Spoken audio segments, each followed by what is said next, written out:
Our world. Warm, comfortable, familiar. But when we look up, we wonder, do we occupy a special place in the cosmos? Or are we merely a celestial footnote? Is the universe welcoming or hostile? We could stand here forever, wondering. Or we could leave home on the ultimate adventure.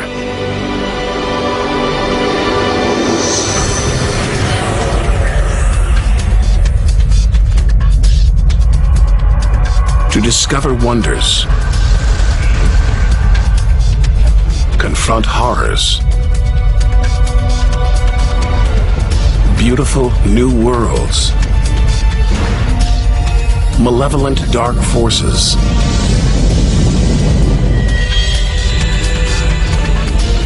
the beginning of time, the moment of creation. Would we have the courage to see it through?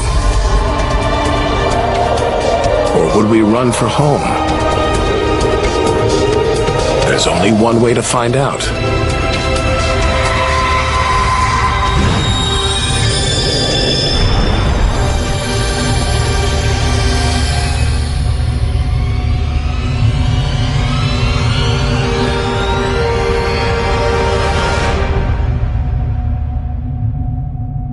Our journey through time and space begins with a single step. At the edge of space, only 60 miles up, just an hour's drive from home.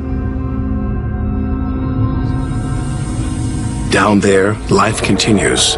The traffic is awful, stocks go on trading, and Star Trek is still showing. Not be Mr. Right, but he is certainly Mr. The Blue Jays will be without starter Jim Clancy for a couple of weeks. This morning.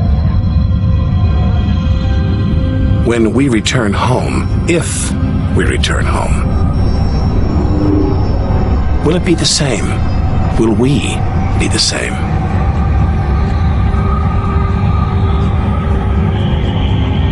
We have to leave all this behind, to dip our toes into the vast dark ocean. On to the moon.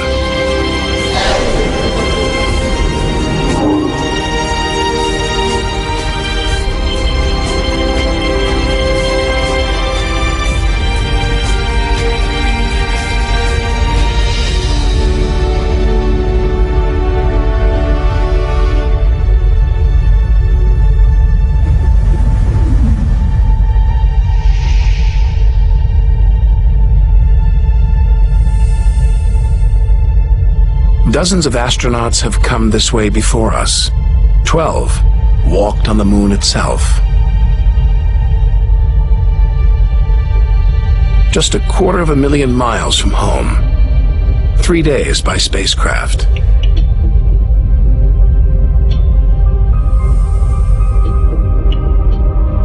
Barren. Desolate. It's like a deserted battlefield,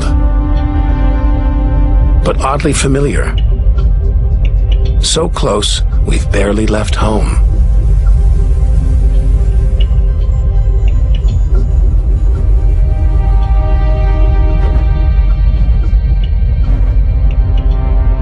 Neil Armstrong's first footprints. Looks like they were made yesterday. There's no air to change them. They could survive for millions of years. Maybe longer than us.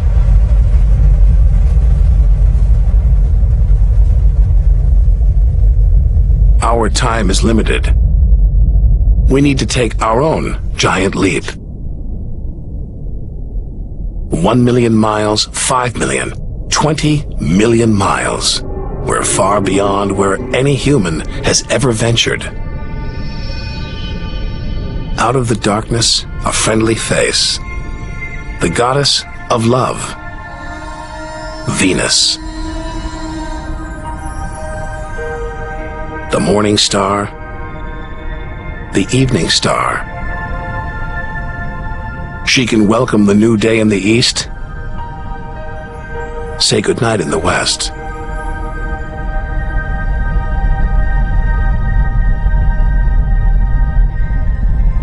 A sister to our planet, she's about the same size and gravity as Earth.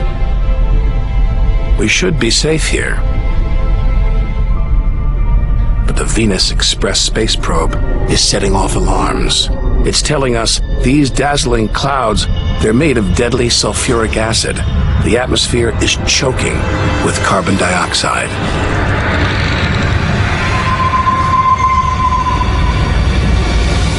Never expected this. Venus is one angry goddess. The air is noxious, the pressure unbearable.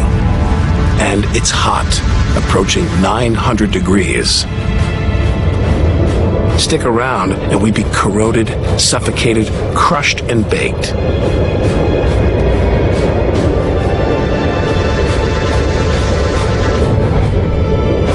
Nothing can survive here. Not even this Soviet robotic probe. Its heavy armor's been trashed by the extreme atmosphere.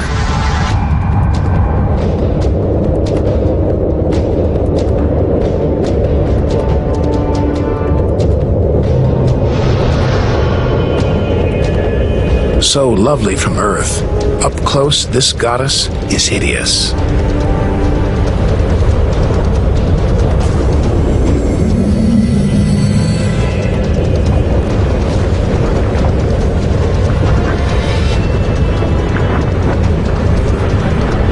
She's the sister from hell, pockmarked by thousands of volcanoes.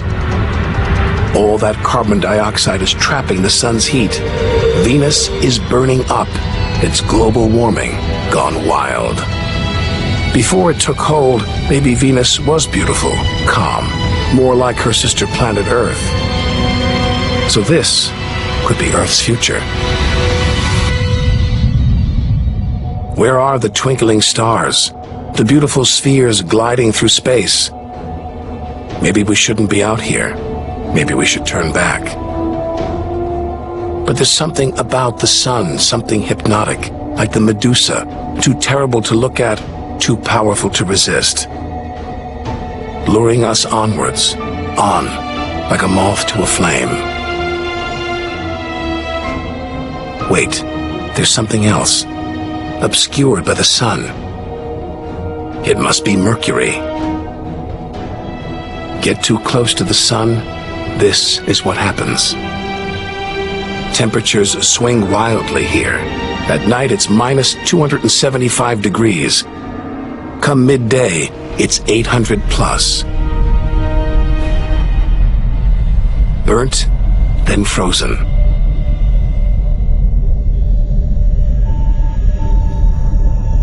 The Messenger space probe is telling us something strange.